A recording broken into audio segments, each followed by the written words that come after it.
Boa noite a todas e todos. O meu nome é Uliana Pontes e eu sou professora de saúde coletiva do curso de medicina da Universidade Federal do Rio de Janeiro, campus Macaé. Esta noite eu convido a todas e todos a participar dessa celebração em honra ao Dia do Médico e ao Dia dos Professores que o nosso curso está organizando. E também lembrando que em outubro celebra-se o Dia do Servidor Público. Então, o nosso curso decidiu realizar um evento comemorativo que se iniciou ontem, com algumas homenagens a profissionais que se destacaram nas atividades acadêmicas do curso ao longo de 2020 e da nossa história. Hoje nós encerraremos esse pequeno ciclo de comemorações com uma conferência sobre saúde do trabalhador, que traz importantes convidadas ao nosso meio. Eu passo agora a palavra à professora Laila Ertler, coordenadora do curso de Medicina da UFRJ Macaé, para abrir o nosso evento. Professora Laila.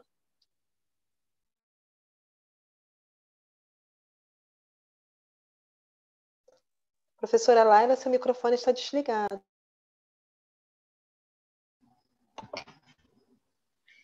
Obrigada, professora. Boa noite, Juliana. Boa noite a todos. Sejam muito bem-vindos. Neste ano em que a Universidade Federal do Rio de Janeiro celebra 100 anos de existência, é com grande satisfação que dou início ao segundo dia desta comemoração.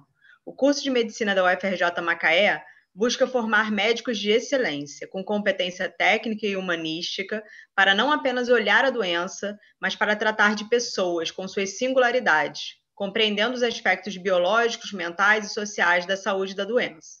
Assim, é importante valorizarmos a formação integrada e multidisciplinar. Hoje, temos a honra de receber duas profissionais que são referências em suas áreas de atuação e, gentilmente, aceitaram abrilhantar nosso evento participando como conferencistas. Mais do que convidadas, elas são as nossas homenageadas.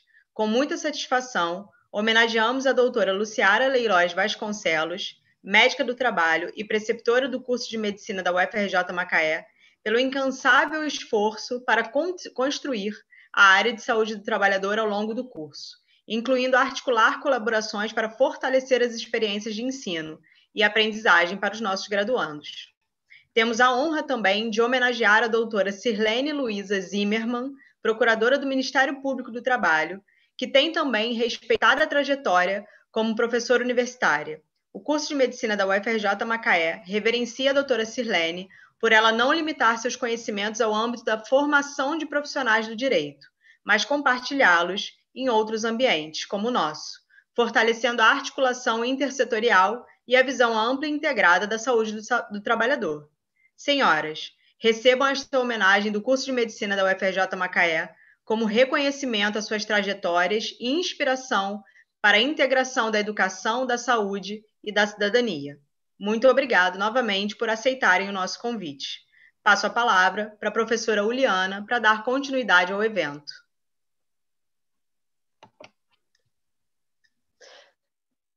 É uma honra poder mediar essa conferência, que será conduzida por duas profissionais tão ilustres. A conferência de hoje tem como tema a saúde do trabalhador e a sua transversalidade na promoção de direitos e de cidadania no contexto da formação profissional, e está sendo transmitida ao vivo pelo canal da Medicina UFRJ Macaé no YouTube. Eu convido a todas e todos que estão nos assistindo que comentem no chat e façam suas perguntas, que serão apresentadas às palestrantes após as suas apresentações para fomentar o nosso debate.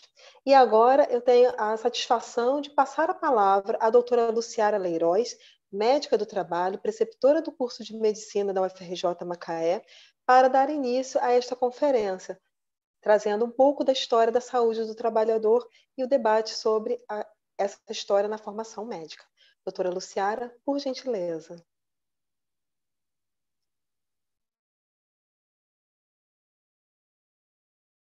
Doutora Luciara, seu microfone está desligado. Boa noite a todos e a todas. Primeiro, eu gostaria de agradecer a homenagem e agradecer a oportunidade de estar aqui falando de duas coisas que eu adoro: saúde do trabalhador e educação. Gostaria de começar a apresentação e, antes de começar, gostaria de homenagear os professores aqui presentes, né, por essa trajetória, por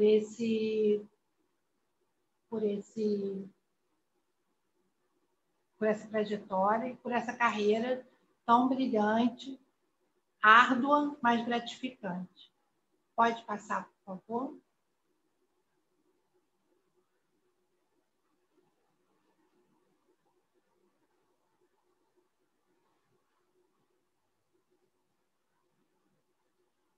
Bom, então, pode passar. Eu vou começar minha palestra falando um pouco sobre o breve histórico da saúde do trabalhador. Então, nós começamos em 1700 com o Tratado sobre as Doenças dos Trabalhadores de Bernardino Ramazzini. Na verdade, antes disso, não se tinha uma relação doença-patologia do trabalho, né? Com Ramazzini, ele vai escrever a respeito de 50 doenças relacionadas ao trabalho, 50 doenças relacionadas ao trabalho. Em 1830, nós temos o Dr. Robert Baker, primeiro médico do trabalho, que vai trabalhar na fábrica, né? Em 1919, temos a criação da Organização Internacional do Trabalho. Vale ressaltar que foi antes da ONU, né? Ela foi criada antes da Organização das Nações Unidas. Em 1925, tivemos o início do ensino da higiene industrial no Rio de Janeiro. Em 52, o segundo Congresso Pan-Americano de Medicina do Trabalho no Rio de Janeiro. Pode passar. Em 68, tivemos a criação da ANANT, Associação Nacional de Medicina do Trabalho. Em 69, a criação da Fundacentro. Em 78, foram editadas normas regulamentadoras que regulamentam o capítulo 5 da CLT, que fala a respeito de saúde e segurança no trabalho. Em 81, tivemos a Convenção 55 da OIT, ratificada em 92 no Brasil, que dá aos seus signatários o compromisso de formular uma política nacional de saúde do trabalhador. Pode passar. Em 86, foi a 8ª Conferência Nacional de Saúde e a primeira Conferência Nacional de Saúde do Trabalhador. Vale ressaltar aqui que a saúde do trabalhador ela surgiu junto com o SUS, né? junto com o SUS. Em 88, tanto que em 88 a Constituição Federal e em 90 a Lei 8080 do SUS, que cria o SUS, eles contemplam saúde do trabalhador. Em 91, temos a Convenção 161, que fala para os seus signatários contemplarem planos com serviços de saúde do trabalho, né, os SESMITs. E a Lei 8.213, que regulamenta a CAT, Comunicação de Acidente de Trabalho, e a doença do trabalho e as doenças ocupacionais. Pode passar. Em 98, nós temos a resolução 1488 do CFM, que fala que todos os médicos do trabalho que atendem trabalhadores têm as suas competências. Nós vamos falar um pouquinho mais na frente. Em 99, o decreto 3048 e a lista de doenças relacionadas ao trabalho. Em 2002, temos a RENASTRE, Rede Nacional de Saúde do Trabalhador, e a medicina do trabalho é reconhecida como especialidade médica. Em 2006, a portaria 1700 do Ministério da Saúde, que dita regras de norma de segurança, saúde e segurança no trabalho, no serviço público. E em 2012, a Política Nacional de Saúde do Trabalhador e da Trabalhadora. Pode passar. Então, vamos falar um pouquinho da legislação, né? Então, na Constituição de 88, no artigo 200, fala que ao SUS compete saúde do trabalhador. Então, isso é importante, porque todos os nossos médicos generalistas que vão se formar,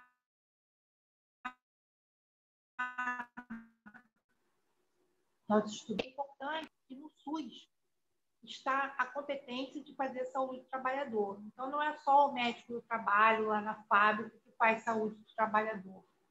A Convenção 155, ela fala da Política Nacional de Segurança e Saúde dos Trabalhadores. E no seu artigo 14, ela fala que deve ser incluso questões de segurança, higiene e meio ambiente de trabalho em todos os níveis de ensino, inclusive ensino superior médico. Pode passar. Na Lei 8080, que cria o SUS, nós temos a definição de saúde do trabalhador, que entende-se por um conjunto de atividades que se destinam, através das ações de vigilância epidemiológica e vigilância sanitária, à promoção, proteção, recuperação e reabilitação da saúde dos trabalhadores.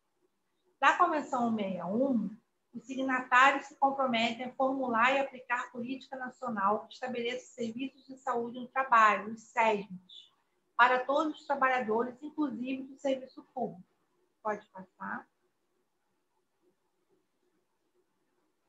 E nós temos, então, a resolução CFM de 1488 de 98, que fala da competência de todos os médicos que atendem trabalhadores.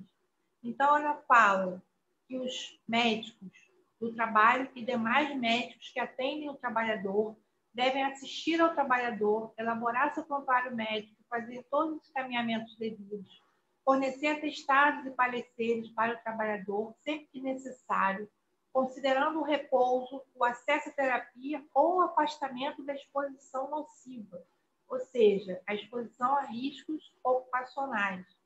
Fornecer laudos, pareceres e relatórios de exame médico e promover a discussão clínica com o especialista assistente do trabalhador, sempre que se julgar necessário, e propor mudanças no contexto do trabalho.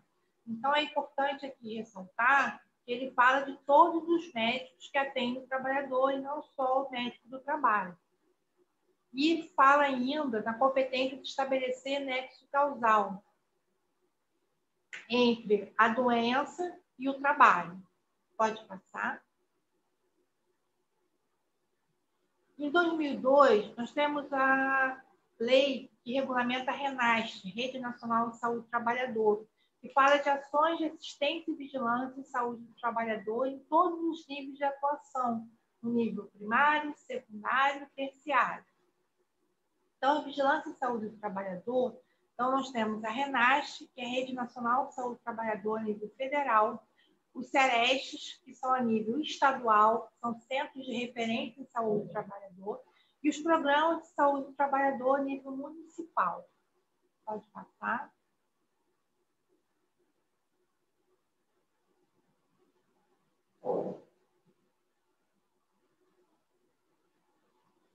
O Código de Ética Médica, no item 12, fala que o médico deve se empenhar pela melhor adequação do trabalho ao ser humano, pela eliminação e pelo controle dos riscos da saúde. É importante ressaltar aqui que ele fala todos os médicos, né? No artigo 12, diz que é vedado ao médico deixar de esclarecer o trabalhador sobre as condições de trabalho que põem em risco sua vida, devendo comunicar aos empregadores, se o fato persistir, comunicar aos órgãos competentes e ao CRM. No artigo 13, diz que é vedado ao médico deixar de esclarecer ao paciente sobre os determinantes profissionais de sua doença. Pode passar. Então, falando um pouquinho de formação médica, é importante aqui, eu falei até agora da legislação que baseia a importância de se estudar saúde do trabalhador na formação médica. Também é importante dizer que as doenças ocupacionais e acidentes de trabalho constituem uma grave realidade. E isso é visto no Observatório Smart Lab, onde nós vemos que, por exemplo, em Macaé, nós tivemos em 2018 1,3 mil notificações de acidente de trabalho, com 12% de subnotificação. Isso fala a favor do reconhecimento das patologias do trabalho, a importância disso, o seu diagnóstico diferencial, o diagnóstico correto com a terapêutica adequada. Também é importante a identificação da influência do trabalho na saúde física e mental do trabalhador. E e o tratamento do dado ocupação no microdiagnóstico individual, no diagnóstico diferencial da patologia ocupacional e não ocupacional, e no macrodiagnóstico, na formulação de políticas públicas, dependendo das patologias que aparecem no âmbito do trabalho. E a outra seria a demanda do SUS, né? Que, como nós já vimos na legislação, faz parte do SUS ações de assistência e vigilância à saúde do trabalhador em todos os níveis de atuação. Pode passar. Então, em 1962, a medicina do trabalho, fazendo parte do parecer 216 do Conselho Federal de Educação, aparece como parte do currículo mínimo do curso da graduação médica. Nas diretrizes curriculares nacionais de 2014, ela não aparece mais como uma disciplina, mas o trabalho aparece com uma transversalidade das outras disciplinas. Isso é importante, que a medicina do trabalho ela é uma especialidade médica e, como ciência, ela deve ser transversal a todos os outros temas. E é importante ressaltar aqui a deficiência do ensino de saúde do trabalhador no Brasil e no mundo, devido a vários artigos. Pode passar. Para concluir, nós perguntamos como a saúde do trabalhador pode contribuir na prática médica, então, né? Então, nas notificações de acidentes de trabalho, de doenças ocupacionais, nos 3 eixos, no eixo primário, secundário e terciário, nas emergências, nos ambulatórios e nas especialidades, no diagnóstico diferencial com patologias ocupacionais e não ocupacionais, o papel do médico do trabalho e o médico examinador, no sentido de que, pela NR7, norma regulamentadora 7, o médico do trabalho pode colocar o médico examinador, ou seja, qualquer médico generalista, como médico examinador para fazer as avaliações ocupacionais. É importante também o encaminhamento do trabalhador para o INSS e para especialistas. E assistência integral ao paciente, incluindo o seu trabalho, né? E o trabalho, ele também é considerado nossa segunda identidade, né? Pode passar. Eu termino aqui, então, agradecendo essa oportunidade mais uma vez e falando desse quadro pintado por Tarsila do Amaral e adaptado pelo artista Bruno Antonial, que justamente ela demonstra que os trabalhadores estão expostos ao Covid-19, né?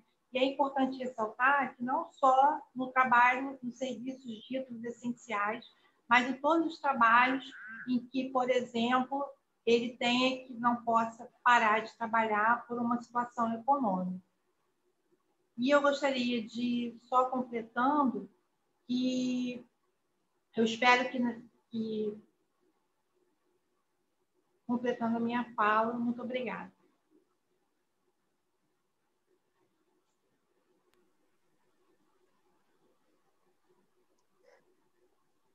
Doutora Luciara, a gente agradece a sua fala e a essa explicação sobre a história da saúde do trabalhador, que certamente vai suscitar bastante questões para a gente debater mais adiante.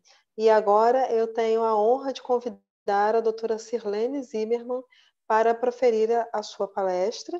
Então, por gentileza, doutora Sirlene, tenha a satisfação de começar a sua fala. Doutora Uliana, muito obrigada. Em nome de doutora Uliana e os demais participantes, eu agradeço o convite do curso de Medicina da UFRJ Macaé, para que possamos hoje, nesse debate, trazer algumas percepções do Ministério Público do Trabalho sobre essa temática da saúde do trabalhador, já que a promoção da saúde do trabalhador é, sem dúvida, uma das atuações prioritárias do Ministério Público do Trabalho. Eu queria Doutora Uliana, a senhora pode me confirmar se nós já estamos ao vivo no YouTube? Eu não estou conseguindo ver só minha imagem aqui.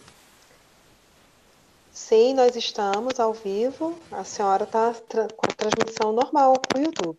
Pode a transmissão normal, está ótimo. Então vamos seguir. Eu vou então compartilhar a minha tela. Só um instantinho.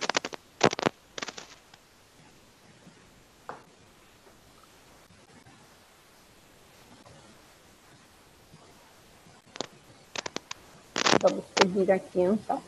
Então, nós vamos trazer um pouco da visão do Ministério Público nesse cenário de saúde do trabalhador, para tentar trocar uma ideia e aproximar realmente o que nós vemos na prática profissional em termos de saúde do trabalhador com o que nós identificamos e talvez como deficiências, talvez, durante a formação, justamente por alguns pontos que a doutora Luciara trouxe tão bem, né? É justamente essa visualização do que Ramazzini nos ensinou em 1700, dizendo, você não pode analisar a doença de uma pessoa sem perguntar em que ela trabalha. É justamente esse vínculo do que o trabalho pode gerar em termos de adoecimento. Por que a saúde do trabalhador está dentro das temáticas do SUS? Porque justamente nós temos na parte da saúde do trabalhador, na saúde e nos agravos que podem surgir no ambiente de trabalho, as questões relevantes que nós precisamos apontar sobre o surgimento de determinados agravos da saúde física e mental das pessoas. Então, a partir disso, eu quero trazer algumas informações do porquê, afinal, o Ministério Público se importa com essa temática. Trazer um pouquinho da Constituição, mas muito brevemente. O Ministério Público ele é uma instituição permanente, essencial à função jurisdicional do Estado e tem por função prioritária a defesa da ordem jurídica, do regime democrático e dos interesses sociais e individuais indisponíveis. E, sem dúvida, a temática da saúde do trabalhador, ela está inserida nessa ordem do dia da defesa da ordem jurídica, ou seja, das normas e tutelam a saúde e a segurança no trabalho, o meio ambiente do trabalho, e também os interesses que são indisponíveis desses trabalhadores. E quando nós falamos em termos de saúde e segurança, é um interesse realmente indisponível. Não é possível se negociar em termos de saúde e segurança. Vocês lembrarem dos debates que rodearam a reforma trabalhista, em 2017, muito se debateu sobre a questão do negociado sobre o legislado. Poderia o negociado superar o legislado? Em algumas temáticas, sim, mas em outras, como essa da saúde e segurança no trabalho, nós não podemos cogitar de termos prevalecendo as eventuais negociações que poderiam colocar em risco a saúde e a segurança dos trabalhadores. E aí tem algumas matérias que muitas vezes elas ficam num determinado limite. Afinal, em termos de jornada de trabalho, é algo que é negociável?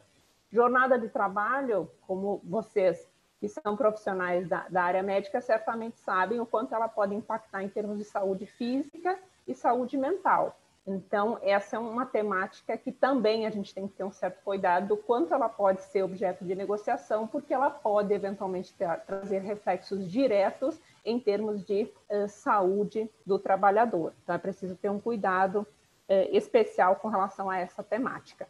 Dentro das atuações prioritárias do Ministério Público do Trabalho, nós temos o meio ambiente do trabalho, que é o que nos traz aqui hoje, trabalho portuário e aquaviário, e essa temática ela tem uma atenção especial aqui na nossa região, porque Macaé é a base da grande maioria das empresas que atuam na bacia de Campos, na exploração do petróleo, e é justamente nessa área, nessa atuação prioritária que entra a parte do trabalho em plataformas e em embarcações de apoio. A questão da igualdade nas relações de trabalho, e nessa temática a gente entra na questão da inclusão das pessoas com deficiência, e essa também é uma temática muito próxima da área da saúde do trabalhador, porque dentro das funções do médico do trabalho está também a avaliação, junto com outros profissionais, porque hoje nós temos que ter uma avaliação multiprofissional da pessoa com deficiência, sobre a inclusão dela nessa cota direcionada a pessoas com deficiência nas empresas. Temos também a questão da erradicação do trabalho escravo, do trabalho infantil, combate às fraudes nas relações de trabalho. E esse é um ponto que eu queria trazer um pequeno parênteses também. Por que a gente combate fraudes em termos de relações de trabalho? Fraudes estão relacionadas, por exemplo, a situações de terceirizações irregulares, ilícitas. No momento em que, ou então a pejotização, como também se fala muito, ou seja, contratar uma pessoa como se pessoa jurídica fosse, mas na realidade ela é uma pessoa física prestando um serviço subordinado. Nessa situação, a gente pode estar tendo uma situação de fraude e que pode causar prejuízo em termos de saúde e segurança do trabalhador, porque as normas regulamentadoras, elas fazem essa referência ao direito do empregado, muitas vezes, né, de ter aquele ambiente de trabalho seguro e salubre, a se submeter a exames periódicos de saúde, mas um terceirizado ou um pejotizado ou um autônomo muitas vezes pode não ter os mesmos direitos, ou o contratante da mão de obra não oferece e não fiscaliza que de fato haja essa garantia a esses mesmos direitos. Então, é preciso ter bastante cuidado com relação a essa temática das fraudes, porque elas impactam diretamente em questões de saúde e segurança. Também a questão da liberdade sindical e também da administração pública. São questões que ficam em abertas, e se houver interesse, a gente pode fazer depois num debate também. A doutora Luciara muito bem pontuou a existência do Observatório de Saúde e Segurança do Trabalho. Esse observatório, ele é uma iniciativa do Ministério Público do Trabalho, juntamente com a OIT, a Organização Internacional do Trabalho, e essa iniciativa ela se desenvolveu a partir da realização de diversos observatórios, mas o primeiro deles foi o de Saúde e Segurança do Trabalho, onde a gente pode ter referências sobre esse cenário de saúde e segurança do trabalho no Brasil. Então, o que acontece? Ele traz informações do adoecimento ocupacional, dos acidentes nesse ambiente, desde 2000. Então, ele traz um cenário e uma plataforma aberta de fácil pesquisa que deve ser muito explorada. Então, utilizem e divulguem esse observatório, porque ele traz informações extremamente relevantes.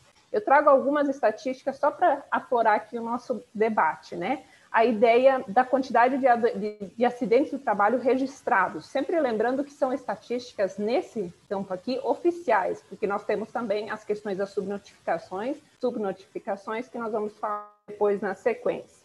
Mas nós tivemos aqui um registro de 2012 a 2018, 17 mil acidentes fatais. Então, isso significa uma vítima fatal a cada 3 horas. Então, um dia de trabalho, pensando 24 horas, nós temos 8 pessoas que morrem oficialmente registradas em razão do exercício do seu trabalho. São 6 mortes a cada 100 mil contratos formais, 4,6 milhões de acidentes registrados nesse mesmo período. Isso significa um acidente a cada 48 segundos. Então, desde que eu iniciei minha fala aqui, talvez uns 10 minutos que eu esteja falando, mais de 10 trabalhadores se acidentaram no ambiente de trabalho. Isso tudo representa gastos enormes também para o Brasil. O custo do Brasil dos acidentes de trabalho é enorme. São cerca de 80 bilhões de reais gastos nesse período. Isso em termos de perda de dias de trabalho, em termos de perda de produtividade das empresas, impacta algo como 350 milhões de dias perdidos.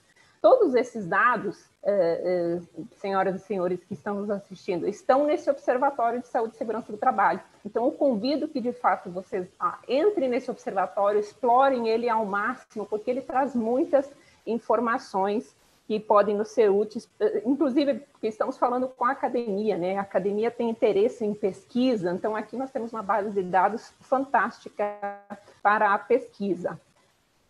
Eu quero entrar um pouquinho mais nesse observatório, mas trazendo aqui, por exemplo, vocês conseguem pesquisar os principais agentes causadores de acidentes. Nós temos, nesse período 2012 a 2018, máquinas e equipamentos como o principal, 15% dos acidentes. Agentes químicos, quase 14% dos acidentes. Quedas, 13%. E assim sucessivamente vocês conseguem fazer essa pesquisa em termos de Brasil e em termos de municípios. Cada um dos mais de 5 mil municípios brasileiros conseguem ser pesquisados nesse observatório para que se tenha esse cenário de acidentalidade e adoecimento do trabalho no Brasil. As atividades econômicas mais têm acidentes, né? A gente coloca aqui o Campiãs, mas a gente sabe que ninguém gostaria de estar no topo, né, de uma listagem como essa. Nós temos aqui as atividades de atendimento hospitalar como as que realmente mais registram acidentes, 9%. Só que aqui é interessante que se faça uma observação que certamente nessa área do atendimento hospitalar, todo e qualquer acidente, por menor que seja, ele acaba sendo registrado, justamente porque, uma vez que há um acidente biológico, precisa-se ter acesso ao kit para a realização dos exames, para ver se não houve algum tipo de contágio, de adoecimento daquele trabalhador, e aquele acesso ao kit, ele ocorre depois que o trabalhador, né, com o registro formal daquele acidente. Então, certamente essa atividade de atendimento hospitalar, ela é uma das que menos a gente possa ter um potencial de subnotificação. E vejam que, em função disso, a gente também tem uma representação muito significativa na quantidade de acidentes nesse setor. Seguido, então, do comércio varejista, com 3%, e administração pública em geral, com 2%. Lembrando que, muitas vezes, a administração pública em geral, com os estatutários, a gente não tem o registro por meio de CAT, que pode não estar incluído dentro dessas estatísticas, né? As partes do corpo mais atingida, temos os dedos aqui como a parte mais atingida, isso pensando nos acidentes típicos, né, com 23%, o pé com 7% e assim sucessivamente. A gente não vai poder falar de todos aqui. O estado do Rio de Janeiro, dentro desse cenário Brasil, ele é o 4º estado com maior número de CATs, comunicações de acidente de trabalho emitidas, estando então aí nessa posição atrás de São Paulo, Minas Gerais e Rio Grande do Sul, com 7,78% do total de acidentes no Brasil. No número de benefícios concedidos pelo INSS, nessa modalidade acidentária, o Rio de Janeiro é o 6º no Brasil.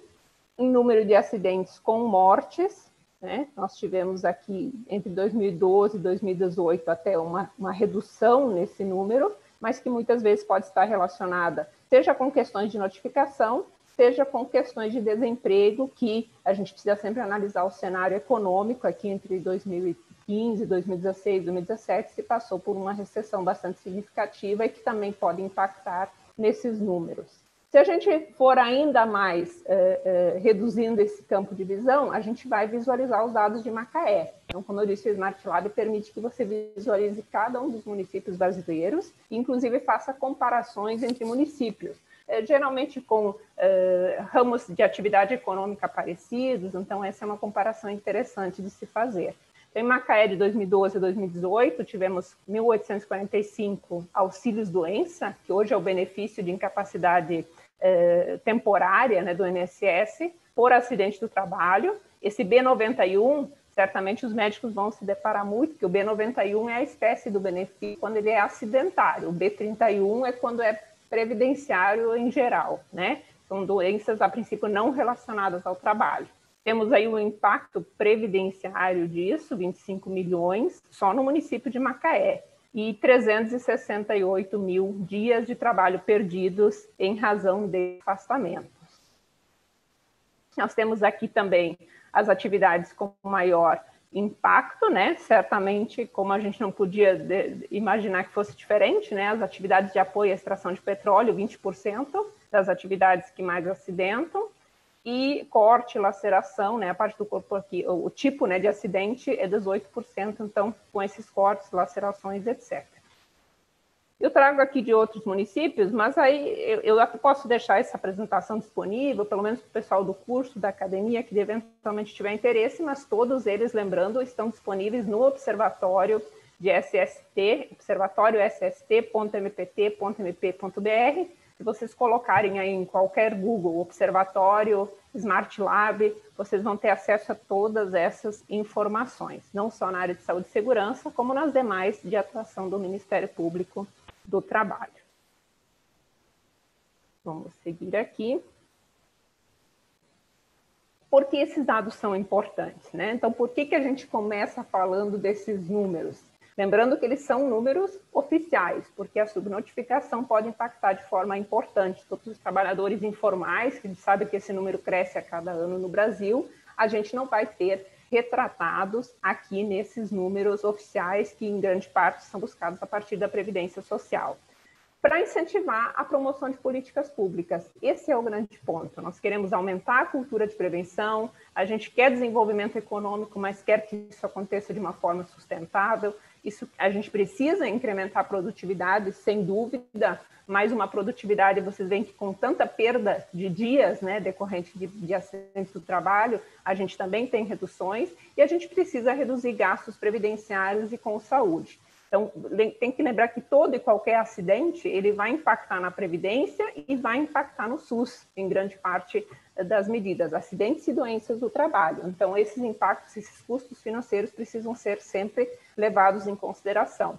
E é interessante que a gente lembre aqui que, recentemente, nós também passamos por uma reforma da Previdência. Se falou muito e o tempo todo se discutiu sobre aumentar os requisitos para aposentadoria, mais tempo de contribuição para poder se aposentar, só que pouco ou nada se falou, e na realidade nada constou efetivamente na reforma previdenciária, envolvendo a questão de prevenção de acidentes e doenças do trabalho, que é um custo enorme também para a Previdência no Brasil. Então, é uma questão que precisa ser olhada, talvez com mais atenção, porque, de fato, até o momento não se olhou. A questão do aumento da cultura da prevenção, eu quero registrar aqui a presença do senhor Orlandino entre os nossos telespectadores no YouTube. O senhor Orlandino, ele é o mentor da Lei de Saúde e Segurança nas Escolas, de 2012, e que nós estamos paulatinamente implementando, inclusive no município de Macaé, em que justamente a gente traz essa temática da saúde e segurança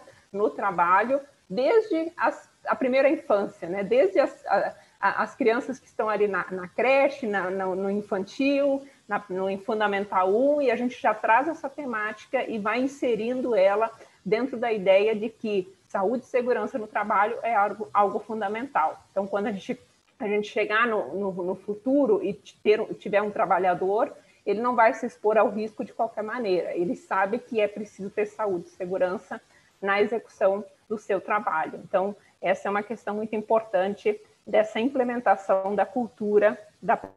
E também uma questão importante, que a doutora Luciara também trouxe muito bem, que é a importações nas unidades de saúde. Todo médico, ele tem que ter atenção com a questão do adoecimento no trabalho. Em que você trabalha? É preciso investigar se aquele adoecimento pode ter acontecido em razão do trabalho que é executado por esse trabalhador. E sempre que se encontrar essa relação, independentemente da emissão da CAT, que é uma obrigação previdenciária, é preciso fazer a notificação do Ministério da Saúde, a notificação pelo SINAM, de um agravo relacionado ao trabalho. Sendo que essas notificações ao SINAM, elas também são a base para as revisões periódicas que deveriam acontecer nas listas relacionadas aos acidentes do trabalho. Inclusive, com relação a essa lista, nós tivemos recentemente um grande debate, né? Esteve no noticiário por vários dias, porque essa lista, que é de 1999, que está vigente no Brasil, ela passou por uma revisão, um longo processo de revisão. Durante mais de 2 anos ela foi debatida, audiências públicas foram realizadas e, finalmente, no final de agosto, início de setembro, essa lista estava aprovada, depois de passar por todas as instâncias de debates e discussões, e foi publicada. Estranhamente, no dia seguinte, ela acabou sendo revogada pelo ministro da Saúde. Aí, muita gente, e a mídia divulgou isso de forma muito insistente, dizendo que a lista foi revogada por causa da inclusão da Covid, porque, afinal, Covid não é uma doença relacionada ao trabalho. Nós podemos abrir um debate sobre essa questão também. É evidente que a Covid não é todo adoecimento por Covid que é relacionado ao trabalho, assim como não é toda dengue, toda febre amarela, toda malária que é relacionada ao trabalho, mas ela pode ser, assim como outras doenças infecciosas, relacionada ao trabalho. Então, é o ambiente de trabalho que, se ele estiver proporcionando condições inadequadas de transmissão do vírus, ele pode ser realmente o causador desse adoecimento. Então, a notificação pelas unidades de saúde e a investigação epidemiológica desses adoecimentos precisa também acontecer. trago aqui uma referência à Agenda 2030 da ONU, né? Proteger os direitos trabalhistas e promover ambientes de trabalho seguros e protegidos para todos os trabalhadores. Então, a ONU traz essa temática da saúde e segurança do trabalho como um dos seus objetivos do desenvolvimento sustentável. Vindo ainda para o meio ambiente do trabalho, e doutora Luciara, eu gostei muito da sua fala, a doutora menciona, né, o trabalho é um meio de vida, o trabalho é a nossa segunda identidade, então o trabalho não pode ser o ambiente do adoecimento e de morte, ele tem que realmente nos trazer vida, e para isso ele tem que ser um ambiente seguro e saudável. A Constituição brasileira, ela assegura a todos os trabalhadores a redução dos riscos nos ambientes de trabalho por meio de normas de saúde e segurança do trabalho.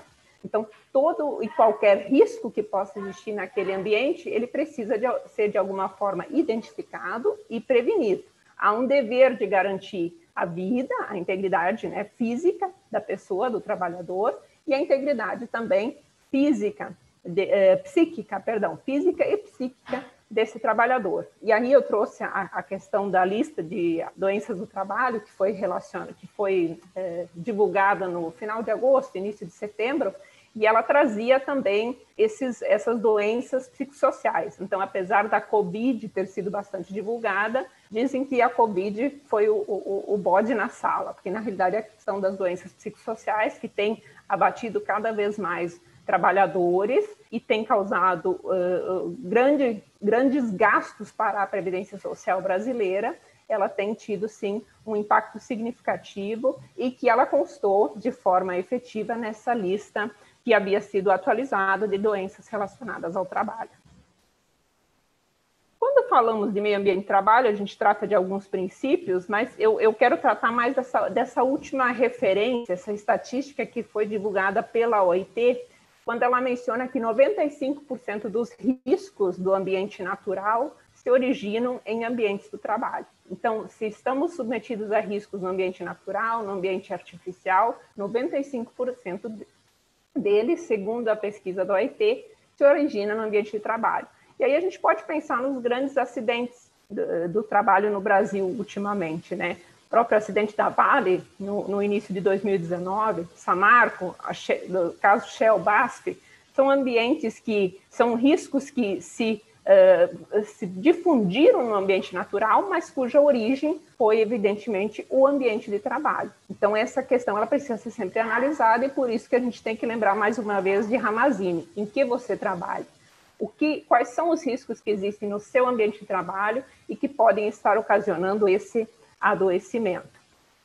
Eu coloquei aqui a legislação do SUS, mas eu acho que eu não preciso me aprofundar, mas só fazer referência do quanto, em todos os momentos, se traz o trabalho como uma das condicionantes e determinantes da saúde. Tanto no artigo 3º, se traz a saúde do trabalhador como essencial no campo de atuação do SUS, se traz, né, a referência do que é a saúde do trabalhador, e todos os municípios têm um programa de saúde do trabalhador, todos que não são sedes de Sereste, né, que são centros de referência em saúde do trabalhador, eles têm um programa de saúde do trabalhador, uma representação, uma coordenação em Macaé, é a Rejane, que faz um trabalho, muitas vezes isolado, né, ele se diz que é a equipe, né, a pessoa isolada tem que fazer esse trabalho, mas o importante é que, independentemente de quem está nesse posto, né, de programa de saúde do trabalhador do município, se tenha todos os médicos capacitados para atuarem nessa temática da saúde do trabalhador, porque todos os médicos, de fato,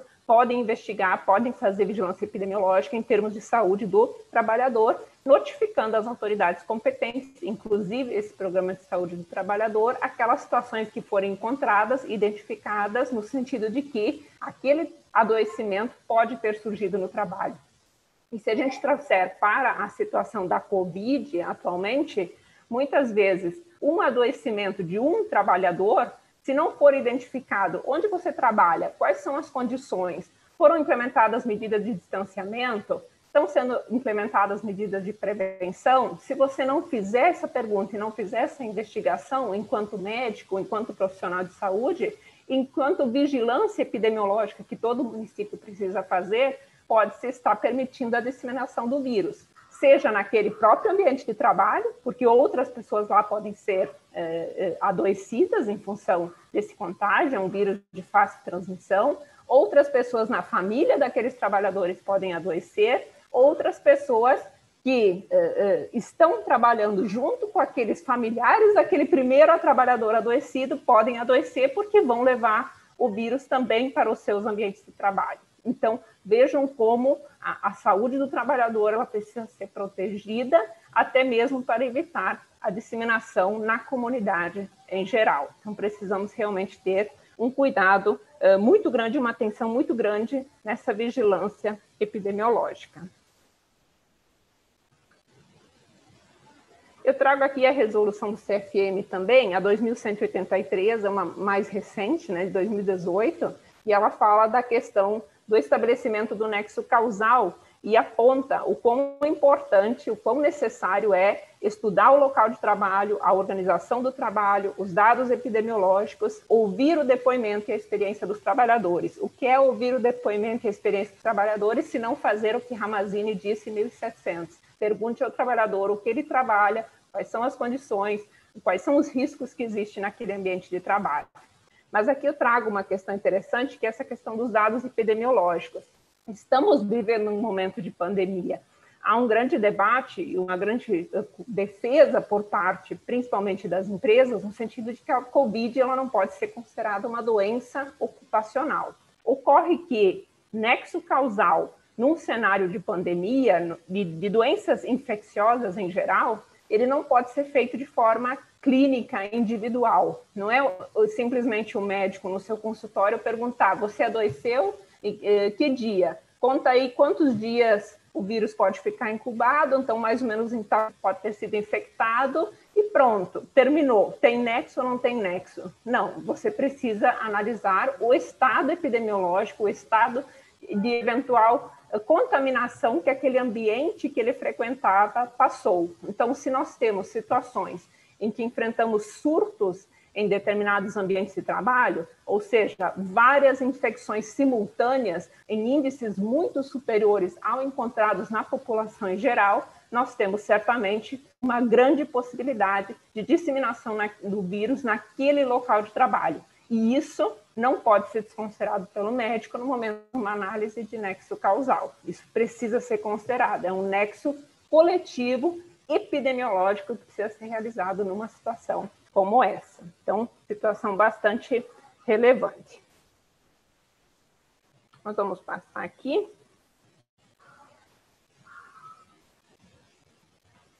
Está terminando o meu tempo, mas eu quero trazer algumas questões aqui ainda para nós darmos andamento e já irmos fechando. A questão do PPRA e do PCMSO. O que são essas siglas tão difíceis, né? O PPRA, o Programa de Prevenção de Riscos Ambientais, e o PCMSO, o Programa de Controle Médico e Saúde Ocupacional.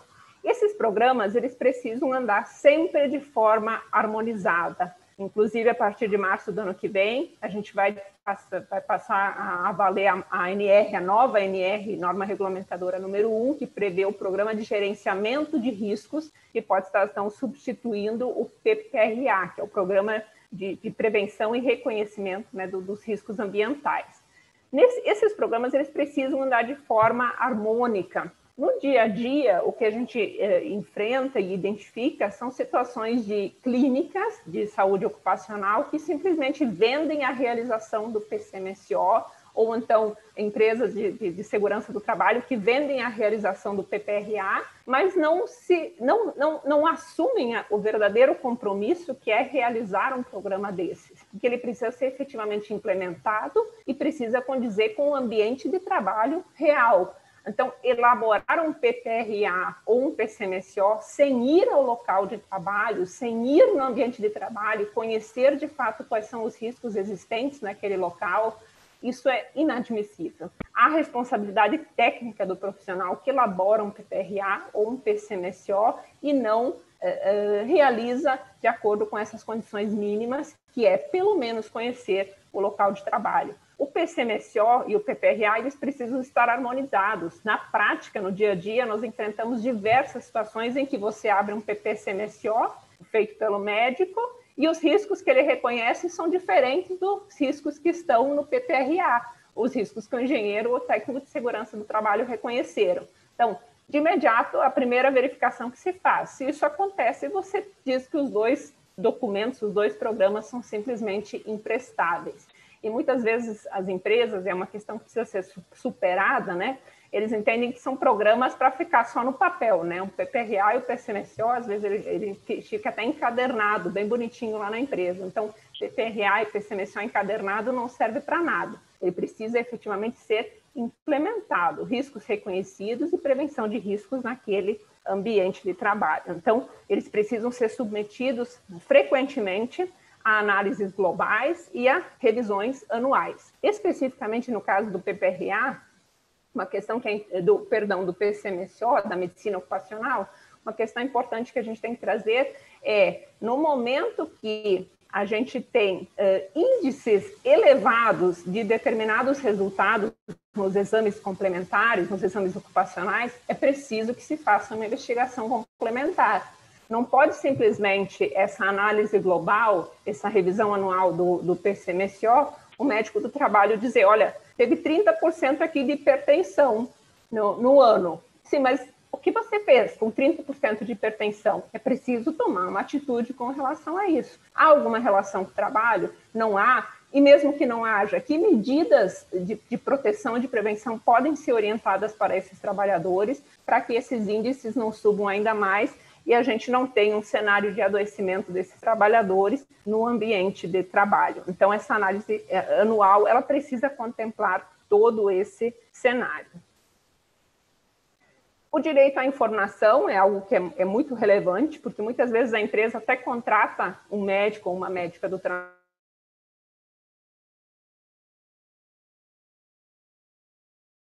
O atestado de saúde ocupacional. Um ASO não é simplesmente dizer está apto ou não está apto. Ele precisa ser feito de uma forma muito minuciosa, ser informado sobre os riscos que ele vai se submeter naquele trabalho, sobre as medidas de proteção que ele deve adotar em termos de saúde ocupacional naquele trabalho. Então, não basta simplesmente botar um apto ou não apto. Aquele exame, ele é crucial, inclusive para a defesa da empresa no futuro, se eventualmente houver um adoecimento desse trabalhador e ele puder ser relacionado ao trabalho ou não. Então, identificar doenças prévias ou sinais de adoecimento previamente, isso pode ser útil também para a empresa. Então, é um trabalho muito sério que o profissional de saúde deve realizar. E também a questão do direito de recusa, né? Porque muitas vezes, conhecendo o risco previamente ao qual o trabalhador pode ou não ser submetido, ele tem o direito de exercer a recusa se houver essa necessidade, tá?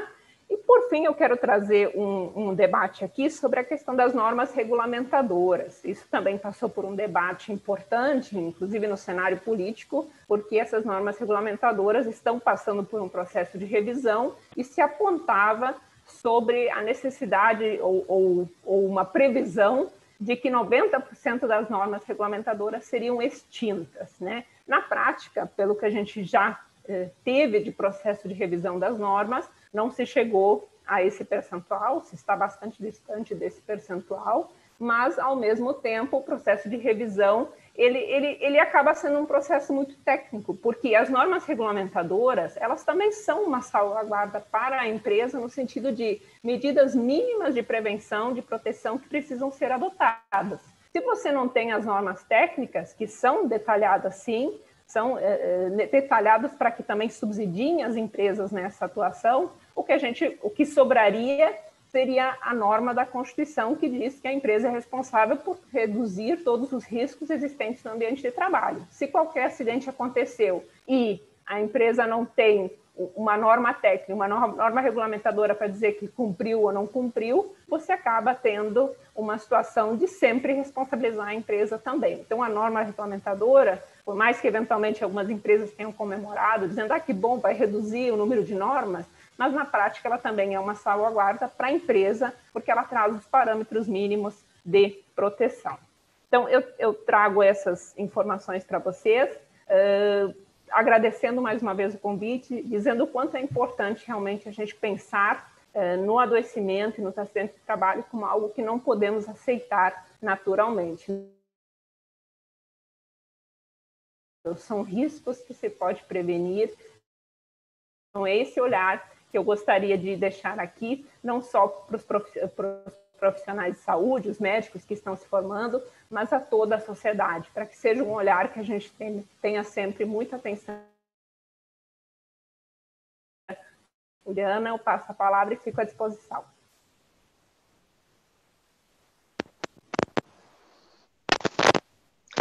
Doutora Sirlene, muito obrigada pela brilhante conferência, pela brilhante palestra. Já começaram os nossos debates e antes eu gostaria de registrar os cumprimentos e as palavras de felicitações que foram deixadas no chat por vários professores do curso de Medicina da UFRJ, por profissionais do direito, por outras pessoas também que não se identificaram, mas que estão nos acompanhando pelo Instituto Nupem, felicitando e saudando a doutora Sirlene, a doutora Luciara e também a coordenação do curso pela iniciativa de realização deste evento. Começando esse debate, nós temos algumas perguntas no chat para fazer, mas é importante a gente lembrar sempre que o campo da saúde do trabalhador ele é um campo transversal, que ele não pertence só à medicina ou só ao direito, ele pertence a várias áreas, e a gente precisa trazer essas várias áreas ao debate, ao diálogo, como nós estamos fazendo nessa noite. Então, a gente percebe que essa discussão para a formação profissional, destacando, por exemplo, que no Rio de Janeiro, que é um dos estados que mais concentra cursos de direito, de medicina no país, também é um que mais concentra o registro de CATs. Então, a gente precisa sensibilizar mais os profissionais em formação para as questões da saúde do trabalhador. Então, a gente lembrar que a construção da... Vocês estão me ouvindo? Melhorou o áudio agora? A construção desse debate, como um debate transversal, ele deve acontecer em vários âmbitos e fortalecendo a inserção desses temas nos cursos de graduação. Então, eu gostaria de agora começar o debate trazendo algumas das perguntas que foram colocadas no chat. Melhorou o áudio, gente? Só para confirmar? Melhorou. Ótimo, obrigada. Então, eu gostaria de trazer algumas das perguntas que foram deixadas no chat. Vou começar pela pergunta do Bernardo AB, que ele diz: como solicitar a utilização de máscara transparente aos trabalhadores deficientes auditivos que necessitam da leitura labial para entender e então poderem trabalhar? Como esta situação é vista? Acho que essa questão da pessoa com deficiência é uma questão bastante delicada, que precisa ser cada vez mais debatida também para a sensibilização dos profissionais em formação, para a inclusão dessas pessoas. Então, essa é uma pergunta bastante pertinente. Eu gostaria que as senhoras começassem respondendo por ela. Por gentileza, quem gostaria de começar? Doutora Sirlene, doutora Luciara? Posso iniciar? Já estou com o vídeo aberto aqui. Então, essa questão da utilização das máscaras, de fato, é um consenso, e nós temos essa como uma medida importante de prevenção para a disseminação do vírus. Todavia, o que nós vimos foi, em praticamente todos os municípios aqui da região que a gente acompanhou mais de perto, até porque o STF disse que os municípios tinham autonomia para regulamentar essas questões relativas à prevenção da pandemia. Os municípios eles estabeleceram em seus decretos a possibilidade das pessoas com deficiência, depender da deficiência, se apresentassem atestado médico, comprovarem que não haveria a possibilidade do uso das máscaras. Então, esse seria o primeiro ponto. O segundo ponto mas eu posso usar uma máscara, só que eu preciso que ela seja acessível, né? Então, é preciso que a gente possa fazer a leitura labial. De fato, não há uma disseminação tão grande dessas máscaras, mas é importante, porque acaba sendo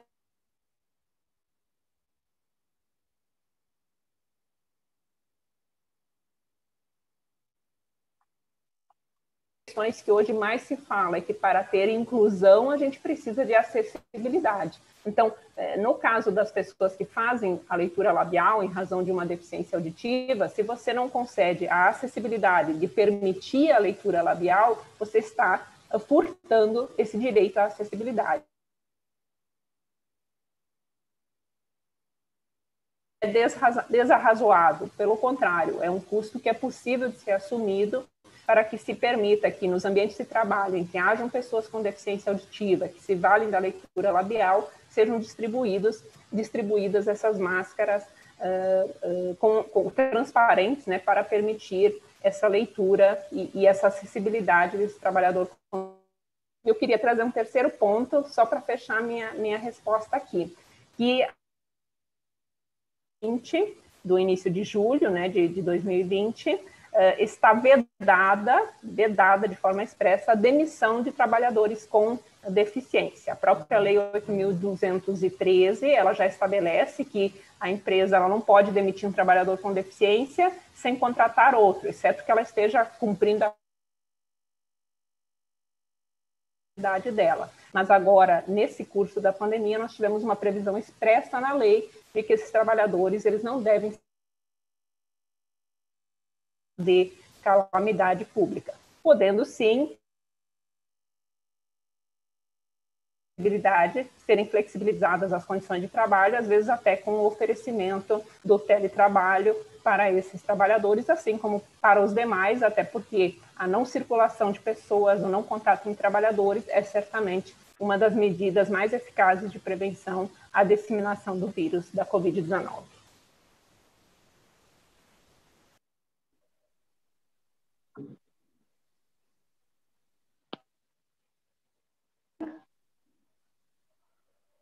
Doutora Luciara? Eu gostaria apenas de... Estão me ouvindo? Estão me ouvindo? Sim, nós te ouvimos. Na verdade, eu queria complementar a doutora Sirlene, no sentido de que, recentemente, eu trabalho também na Prefeitura Municipal de Rio das Ostras, e recentemente nós tivemos o caso de 2 servidoras, né? Uma que já é servidora e a outra uma admissional, e nós procedemos ao admissional da servidora e orientamos a utilização de máscaras com leitura labial, né, para que elas possam ser incluídas no trabalho. É isso que eu queria comentar. Obrigada, doutora Luciara.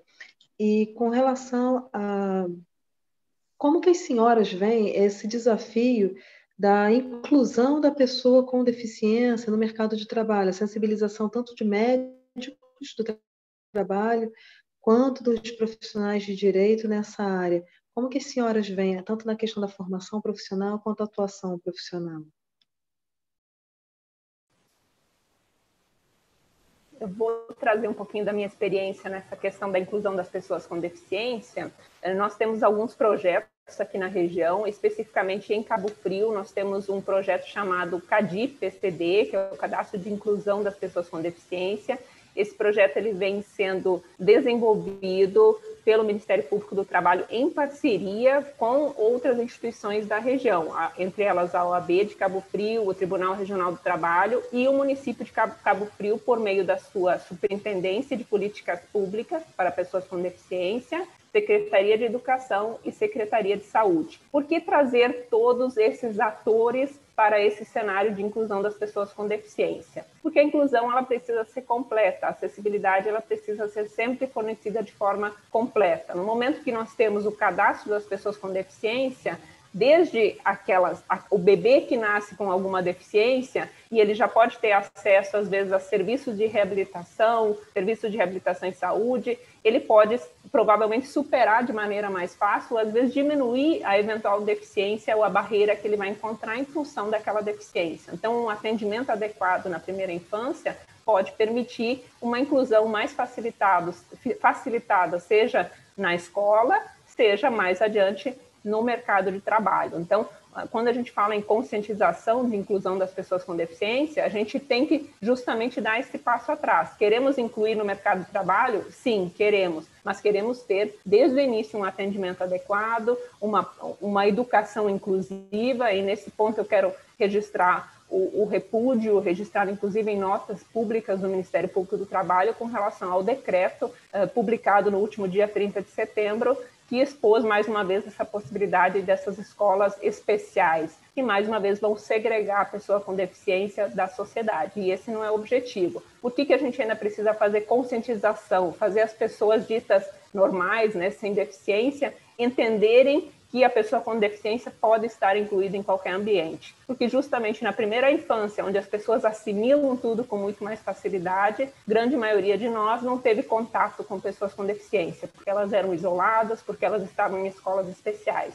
No momento que a gente tem esse contato desde a primeira infância, quando chegar na fase adulta vai ser super tranquilo, vai ser normal ter uma pessoa com deficiência naquele ambiente. Lembrando que hoje a pessoa com deficiência, a partir, né, da Convenção de Nova York, ela não está mais relacionada à incapacidade ou à deficiência que ela possui, mas às barreiras que a sociedade impõe para que ela exercite a sua cidadania de forma plena. Então, são essas barreiras que nós precisamos derrubar.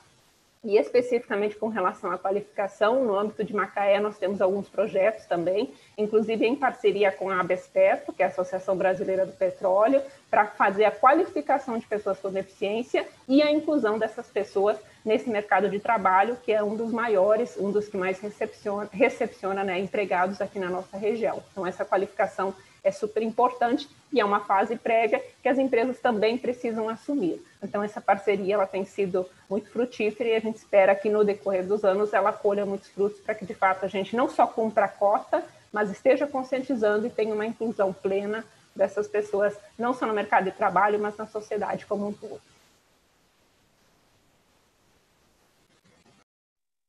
Muito obrigada. Doutora Luciara, a senhora gostaria de complementar?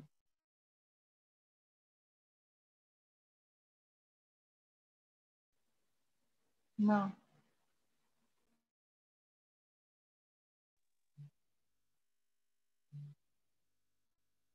Então, eu vou fazer uma outra pergunta que foi colocada aqui no chat. Eu vou até juntar duas perguntas em uma só. A Cristiane Cris, ela perguntou para doutora Sirlene a situação da Covid na região, como vem sendo tratada em relação à saúde do trabalhador.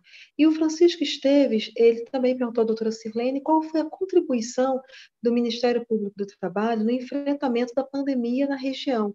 Então, as duas perguntas são bem próximas e eu gostaria de ouvir a doutora Sirlene a respeito dessas perguntas que foram colocadas pelas pessoas que nos estão assistindo. Muito obrigada a quem deixou as perguntas. Doutora Sirlene, por gentileza.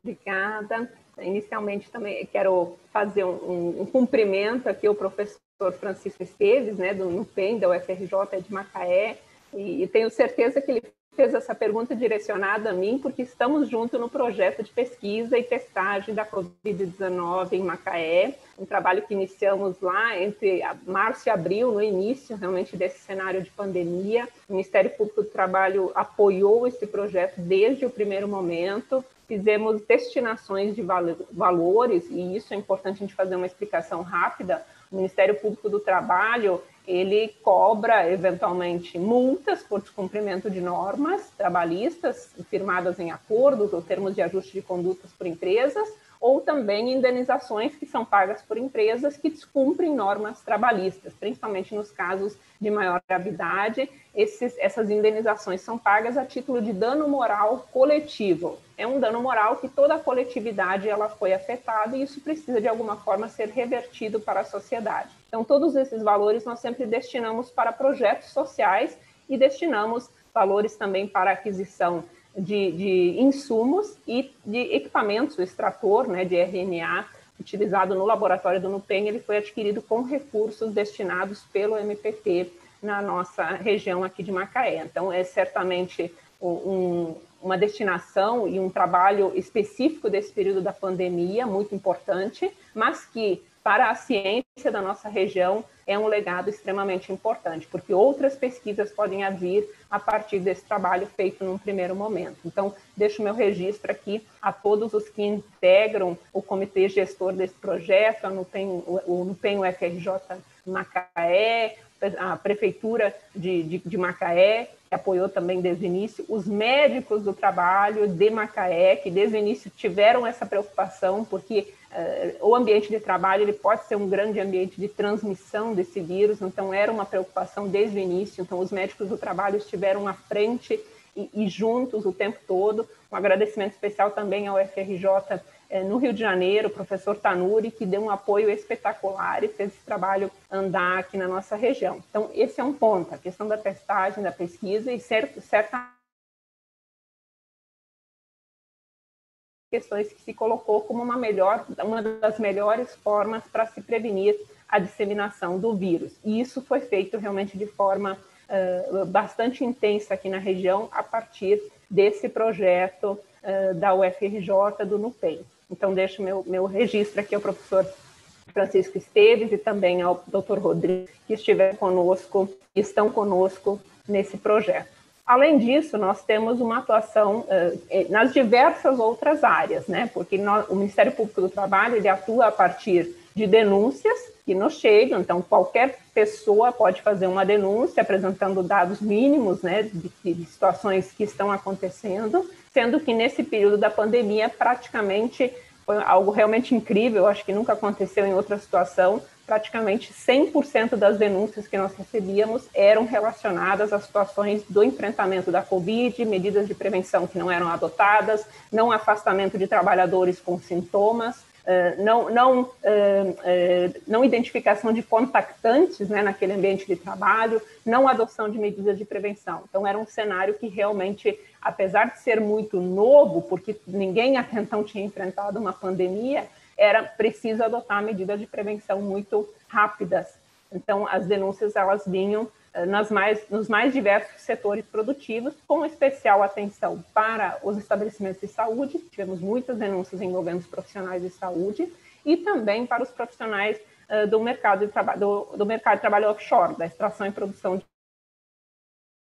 continuaram trabalhando, foram considerados essenciais, mas que passam por cenários muito específicos, né? Porque eles precisam embarcar e permanecer 14 ou 21 ou até 28 dias embarcados nas embarcações ou nas plataformas, sendo que um trabalhador que embarque numa situação de contaminar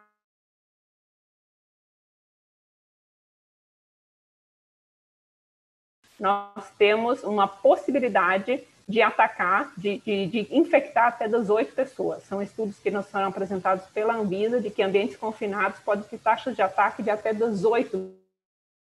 Ambiente aberto, uma pessoa poderia transmitir para até 3, 4 pessoas, num ambiente confinado, isso pode chegar a 18. Então, são cuidados que precisam ser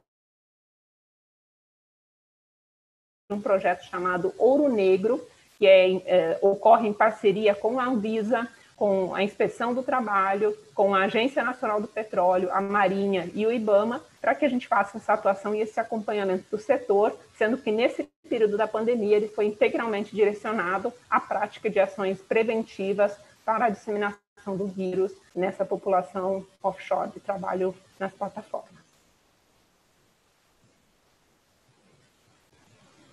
Muito obrigada, doutora Sirlene. A gente percebe o quanto essa integração ela está fortalecendo em Macaé com todas as peculiaridades que nós temos nessa nossa cidade, né?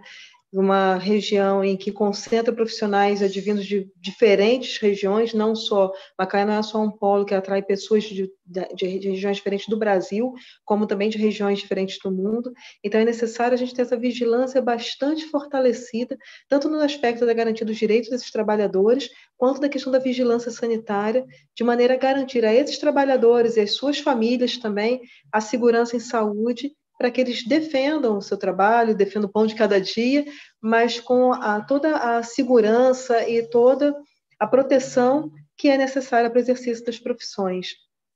Eu gostaria de fazer uma nova pergunta que foi colocada no chat, e essa foi direcionada para a doutora Luciara.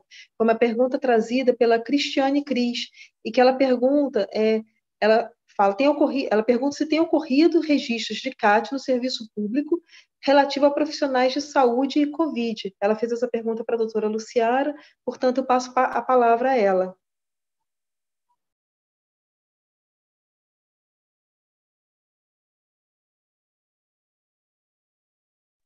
Doutora Luciara, seu microfone está desligado. Há ainda uma grande resistência no serviço público e no serviço privado à notificação do acidente de trabalho. Porém, o médico do trabalho, se ele achar que há uma relação causal, ele deve notificar.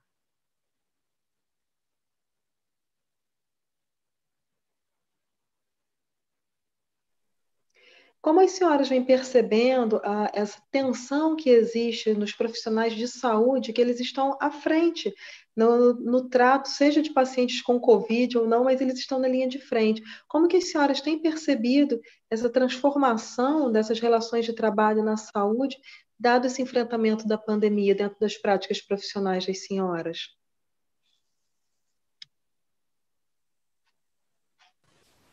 Quem gostaria de começar a responder?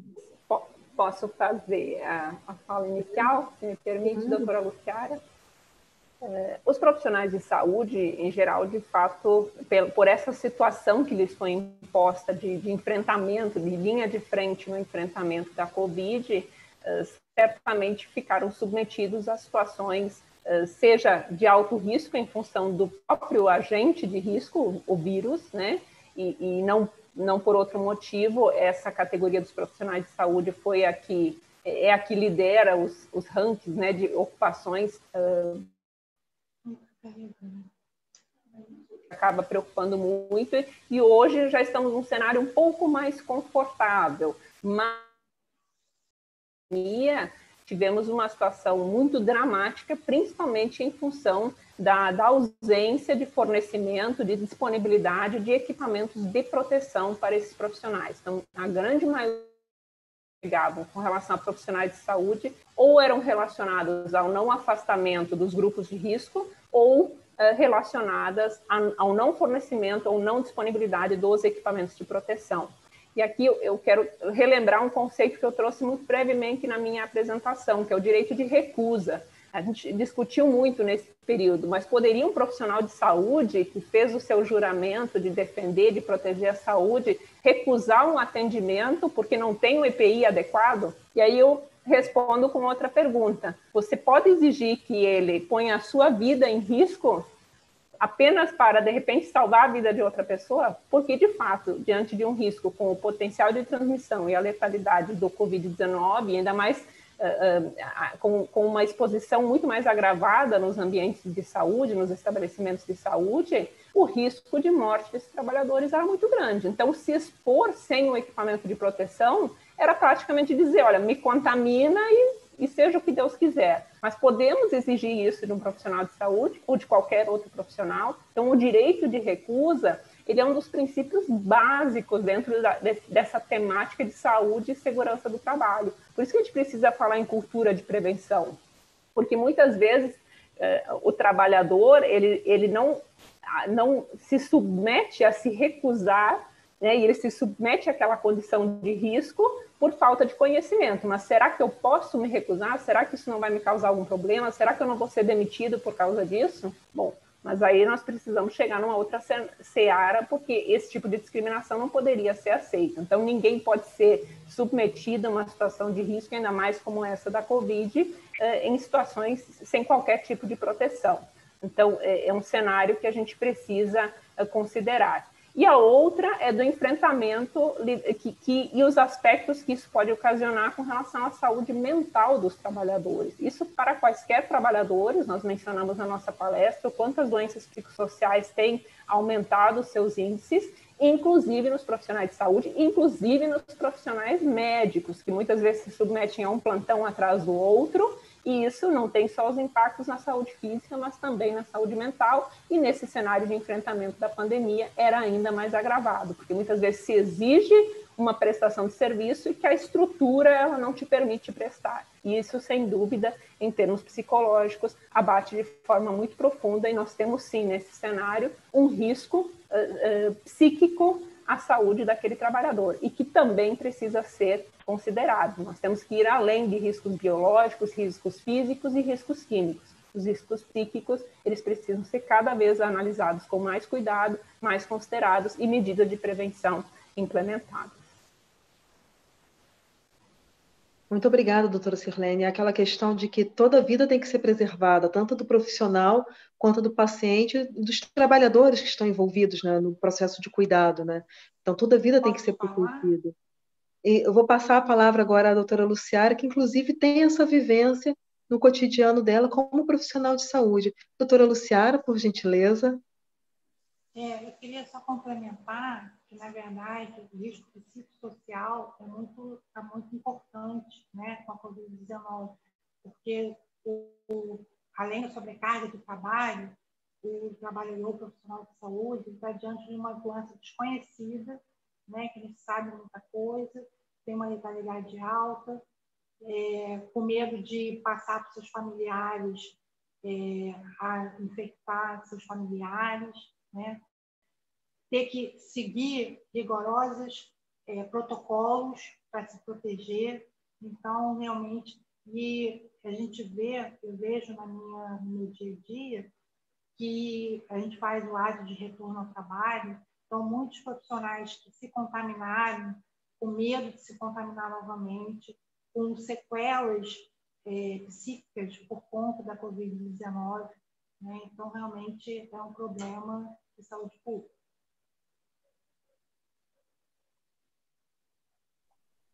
O grande desafio da formação médica e da formação em saúde também é essa, a gente olhar não só a doença, não só o aspecto biológico, mas entender o ser humano na complexidade, né? E os processos de saúde, doença e cuidado não se restringem somente aos aspectos biológicos, né? São os aspectos sociais, psíquicos, econômicos, culturais, que devem ser considerados sempre ao se olhar esses fenômenos. E eu acho que esse tipo de debate, como o que nós temos hoje, auxilia a enxergarmos cada vez mais essa complexidade dentro das suas diversas dimensões. Tem aqui um agradecimento de uma das pessoas que fez uma pergunta, o Bernardo, agradecendo as explicações claras e pontuais, parabenizando a mesa. E eu gostaria de apresentar uma última pergunta que foi coletada do chat, que foi trazida pelo Otassano Paneto, em que ele pergunta o índice de acidente com o uso de agrotóxicos entre os trabalhadores rurais da região. Então, gostaria de saber se as senhoras detêm esses dados e o que gostariam de partilhar a respeito dessa questão do uso de agrotóxicos contaminantes dos trabalhadores rurais aqui na região de Macaé. Que Macaé é a cidade do petróleo, se transformando numa capital do conhecimento também, num polo de conhecimento, mas que tem uma vocação rural bastante forte e que precisa ser fortalecida e ser lembrada. Nós temos uma economia bastante vasta aqui em Macaé e os profissionais, os trabalhadores rurais fazem parte também dessa economia. Doutora Sirlene, gostaria de comentar a respeito da questão dos trabalhadores rurais? Gostaria. Nós acompanhamos aqui também pelo Ministério Público do Trabalho um projeto que vem acontecendo, vem sendo realizado no âmbito do município de Casimiro de Abreu, que é aqui na nossa região, e a partir de notificações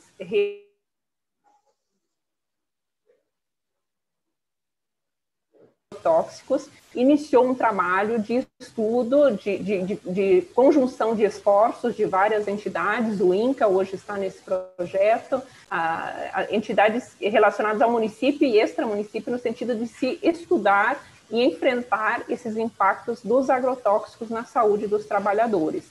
Então, uma situação como essa, que normalmente os trabalhadores rurais, eles estão na informalidade, então não vai haver uma emissão de CAT, não vai haver um médico do trabalho analisando esse trabalhador. Nós precisamos muito mais dos médicos do SUS, os médicos generalistas, que eles consigam realmente perguntar para o trabalhador em que você trabalha, qual é o produto que você usa, quais são os riscos que na sua rotina de trabalho você enfrenta, porque muitas vezes o adoecimento desse trabalhador, inclusive um câncer, pode estar relacionado ao tipo de agente nocivo que ele utiliza na sua atividade laboral. Então, a partir dessas notificações de casos de câncer relacionados a agrotóxicos, que são pouquíssimos ainda, mas que despertaram a necessidade de estudo dessa população. Então, hoje em Casimiro de Abreu, se eu não me engano, quem fez a pergunta foi o Otassano, que está nesse grupo de trabalho de Casimiro de Abreu. Então, Tassano, muito obrigada pela parceria, porque eu sempre digo muito assim, o Ministério Público do Trabalho, a gente vai chegando aqui, vai chegando ali, mas o importante são as pessoas daquela comunidade estarem realmente envolvidas.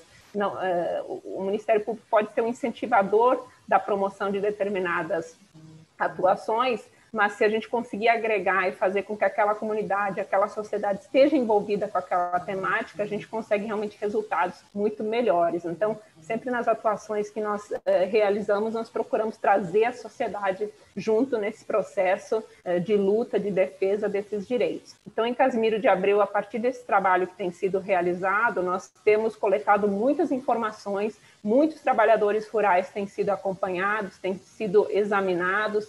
Esses exames têm sido analisados pelo INCA. Uma primeira fase de estudos já foi apresentada, com relações feitas em relação aos tipos de agrotóxicos que eles utilizam e ao tipo de adoecimento ou de alterações que já se detectam no sangue, nos exames de sangue desses trabalhadores. Então, é um estudo que vai ainda precisar de um tempo para ser finalizado, mas os primeiros resultados já nos apontam um impacto muito significativo do uso de agrotóxicos. Claro que não são só os exames de saúde, são outras questões que começam e precisam ser analisadas. O próprio tipo de agrotóxico que é utilizado. E em muitas situações, ou é um agrotóxico proibido, não deveria nem estar sendo utilizado. Então, apesar de termos tido uma liberação significativa de agrotóxicos, muitos já proibidos na União Europeia e aqui no Brasil nos últimos anos, ainda há muitos outros que são proibidos e mesmo esses ainda costumam ser utilizados e foram identificados e são proibidos justamente porque são comprovadamente causadores de agravos à saúde dos trabalhadores.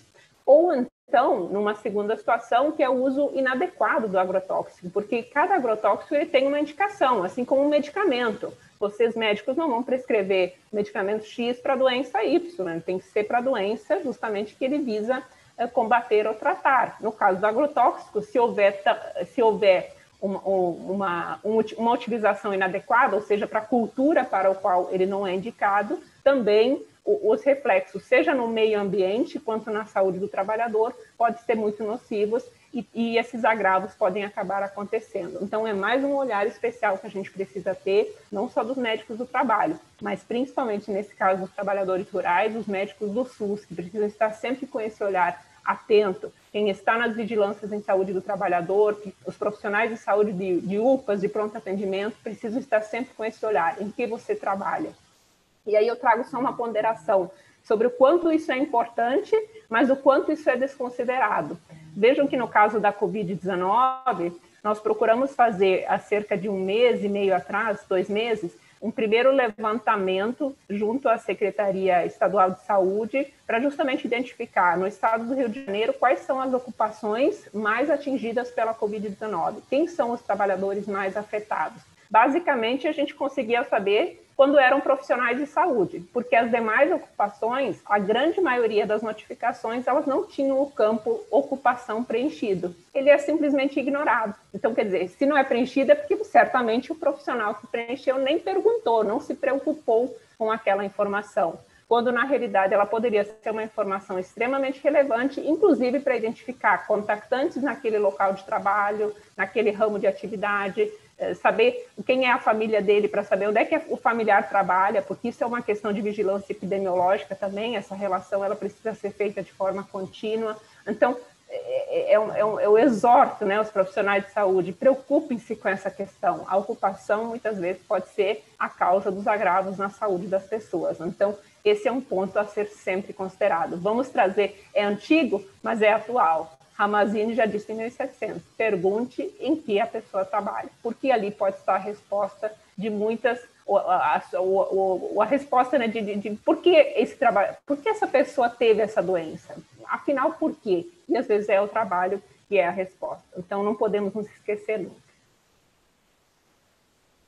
Essa fala da senhora, doutora Sirlene, já me induz à pergunta que eu vou fazer à doutora Luciara, que é justamente sobre o trabalho que ela vem fazendo dentro do curso de medicina para fazer com que a saúde do trabalhador ela seja um tema cada vez mais transversal dentro do nosso curso, né? Dada a importância de que isso seja discutido desde o início, né?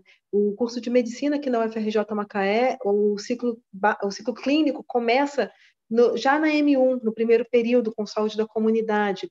Então, a gente procura, desde o início, sensibilizar os nossos estudantes a essas questões, né? Como essas perguntas, em que você trabalha, né? Que não é só em que você trabalha, que às vezes a pessoa associa muito a questão do trabalhar até uma profissão formal, a carteira assinada, e a gente sabe que também não é isso. O trabalho, ele excede o vínculo formal, né? Então a gente procura sensibilizá-los, mas sem dúvida alguma essa formalização dessa construção da saúde do trabalhador como ciência, e aí a gente reforça a importância também do registro em prontuário, porque esse registro ele induz também a pesquisa. Então as diversas áreas de saber elas vão confluindo e produzindo mais conhecimento em prol da sociedade, né? Então, assim, um registro prontuário bem feito, ele pode induzir uma pesquisa e essa pesquisa vai ter dados robustos para trazer soluções, seja no diagnóstico, seja no tratamento, seja no prognóstico dessas situações de saúde e doença que as pessoas enfrentam.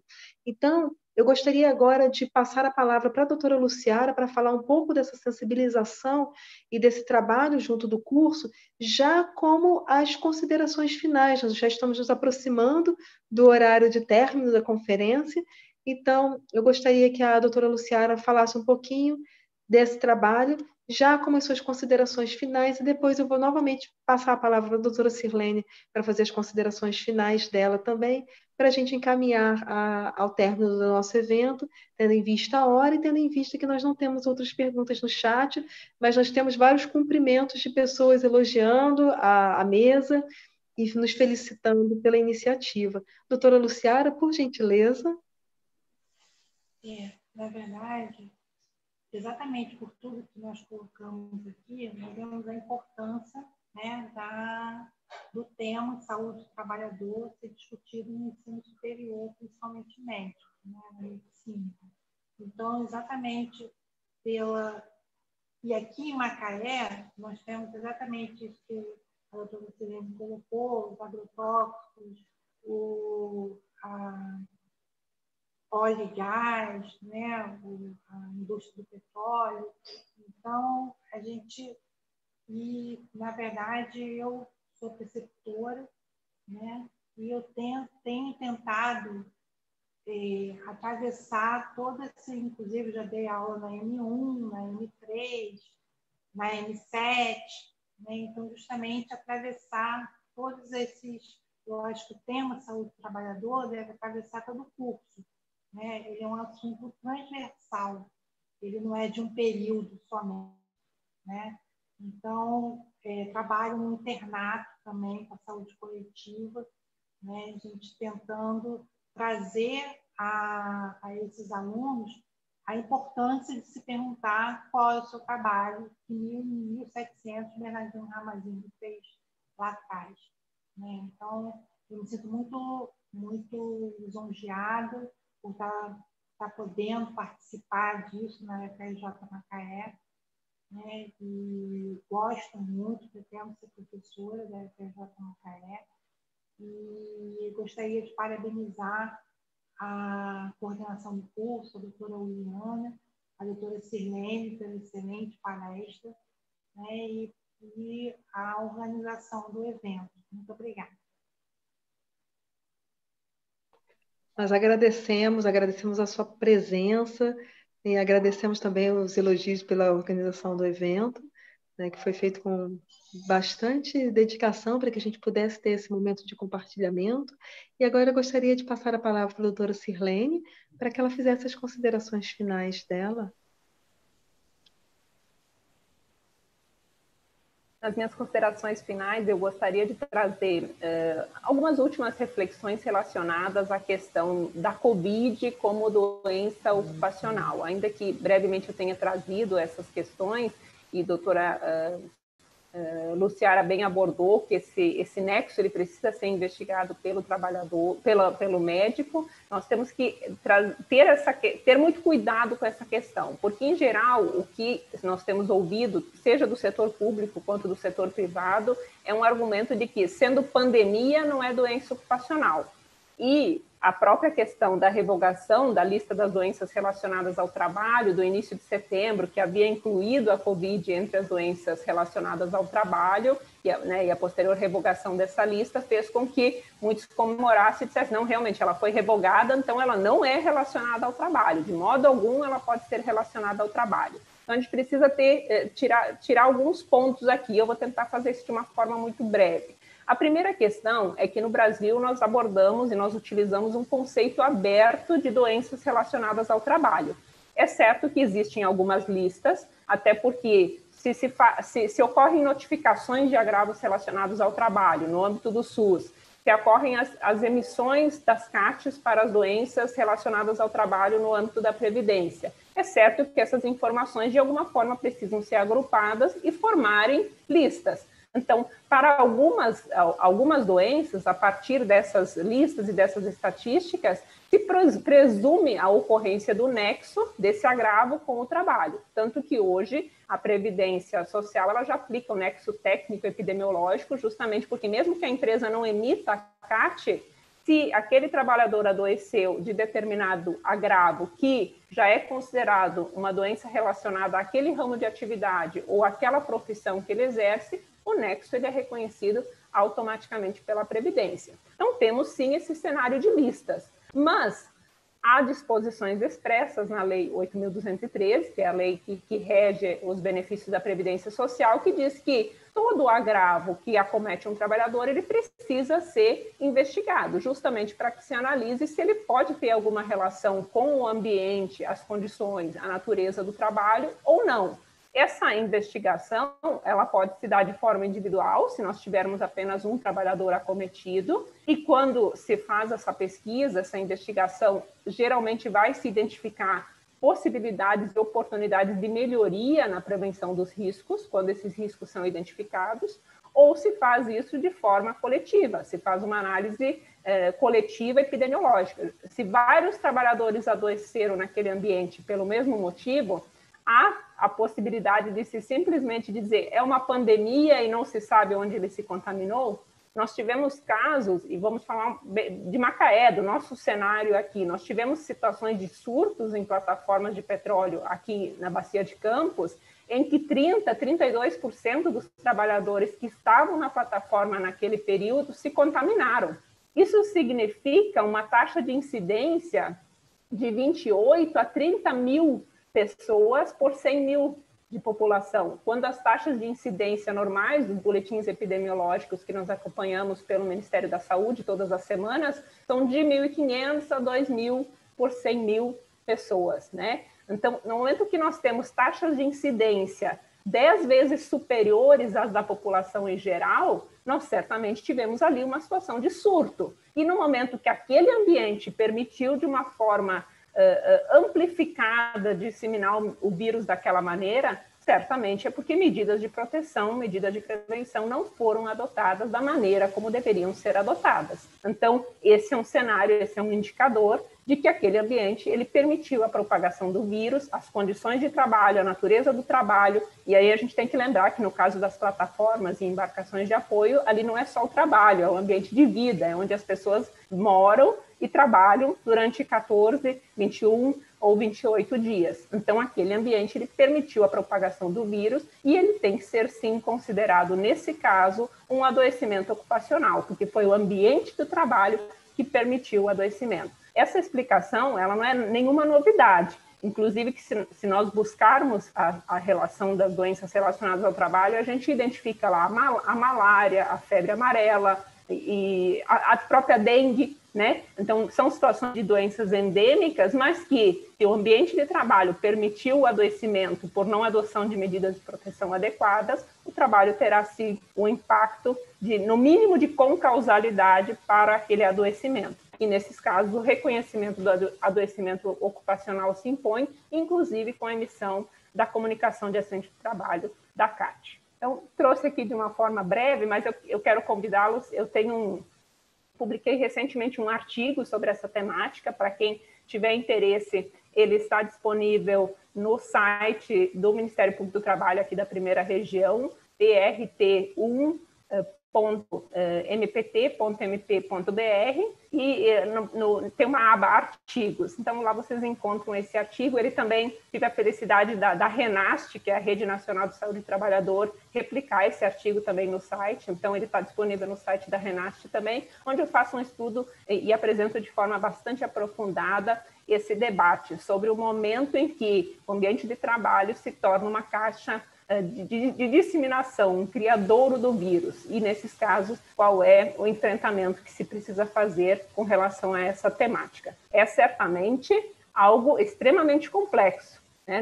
Não é tão simples quanto aquele nexo epidemiológico já previamente estabelecido. Sempre vai exigir uma investigação epidemiológica, e aí nós precisamos justamente da atuação do médico do trabalho, já que a resolução do Conselho Federal de Medicina é muito claro em estabelecer que quem estuda, pesquisa nexo causal é um médico do trabalho. E, sem dúvida, condições de trabalho, ambiente de trabalho, oitiva de trabalhadores são pontos que nós concordamos e ratificamos aqui, que são pontos essenciais numa investigação como essa. Então, essas são minhas últimas considerações. Eu quero agradecer muito ao UFRJ Macaé, curso de Medicina, por nos ter oportunizado esse debate hoje, um debate tão rico. Eu espero ter contribuído com algumas reflexões. Às vezes eu falo um pouco rápida, porque eu quero trazer tantas coisas para vocês, mas eu fico à disposição. Quem sabe em outras oportunidades a gente possa mais uma vez debater e discutir e trazer mais reflexões. Então, fico muito agradecida, aprendo muito com vocês também e desejo realmente que todos nós possamos sair melhores de todo esse cenário difícil que todos estamos enfrentando, e desejo sucesso e felicidades a todos vocês. Muito obrigada, boa noite. Muito obrigada, doutora Sirlene, muito obrigada, doutora Luciara. Eu me senti extremamente honrada e privilegiada de mediar essa mesa, e eu gostaria de agradecer a presença das senhoras aqui, lembrando dessa importância do conhecimento compartilhado, da transdisciplinaridade dos saberes, de nós unirmos as nossas diversas expertises em prol da educação, da ciência, da cidadania, que é um compromisso de todo e qualquer profissional, de todo e qualquer brasileiro, né, que é fortalecer a esfera pública, fortalecer condições de vida melhores para o nosso povo. Eu gostaria também de agradecer a todas as pessoas que contribuíram com perguntas no nosso chat, agradecer os elogios que foram feitos à mesa, à organização. E agora eu passo a palavra à professora Laila Ertler, que é coordenadora do curso de Medicina da UFRJ Macaé, para que ela possa proferir as palavras de encerramento e dar prosseguimento às cerimônias finais da nossa celebração. Muito obrigada, doutora Sirlene e doutora Luciara. Foi uma honra tê-las aqui e espero que possamos nos encontrar em outras produções de conhecimento como essas. Muito obrigada e obrigada a todas e todos pela atenção. Professora Laila. Obrigado, Liana. Mais uma vez eu agradeço a disponibilidade da doutora Sirlene Luiza Zimmermann. E só a título de esclarecimento, doutora Sirlene, a gente que trabalha no quarto período, eu já trabalhei um tempo, a professora Luciara trabalha também, a gente ensina uma anamnese no quarto período, que é a coleta, né, da história clínica do doente. E logo no início a gente tem a identificação do doente. Nele, a gente pontua que o aluno tem que procurar por 10 itens, tem que perguntar especificamente 10 itens. Dentro desses 10 itens existe profissão e ocupação. Só que realmente quando a gente vai caminhando no decorrer da medicina, né, e ganhando mais conhecimento em relação a doenças, a gente acaba focando as nossas perguntas e deixando de lado, às vezes, perguntas extremamente importantes, como a senhora citou. Mas, para finalizar, eu agradeço muito a disponibilidade da senhora e o público do trabalho, que estão aqui representados pela pessoa da procuradora, assim como eu agradeço muito a doutora Luciara Leiroz Vasconcelos, médica do trabalho, por terem compartilhado tantos saberes e experiências conosco nesta conferência. Nossas homenagens às senhoras representam o reconhecimento do trabalho incansável em prol da democratização da saúde, da educação e dos direitos e da relevância dessas dimensões humanas para todas as pessoas e profissões. Agradeço também à professora Uliana Pontes, docente do nosso curso e que brilhantemente mediou essa conferência. Nestes 2 dias, o curso de Medicina UFRJ Macaé buscou oferecer a seu corpo social e às demais pessoas entusiastas da educação e da saúde um evento comemorativo ao Dia dos Professores e ao Dia do Médico. Um gesto singelo que visa registrar nosso apreço e reconhecimento a quem luta pela ciência, pela cidadania e por uma sociedade mais justa todos os dias. Em nome do curso de Medicina da Universidade Federal do Rio de Janeiro, Campus Macaé, professora Luísio Teixeira, saúdo todos os docentes, técnicos, preceptores e demais colaboradores, a todos que estiveram aqui nesses 2 dias com a gente. Saúdo também nossos estudantes e ex-alunos e agradecendo a presença de todo mundo que contribuiu para que esse evento acontecesse, principalmente a nossa coordenação adjunta de comunicação, divulgação e eventos, e a quem esteve presente conosco assistindo esse evento. Encerro agora a cerimônia. Tenham uma excelente noite. Muito obrigada.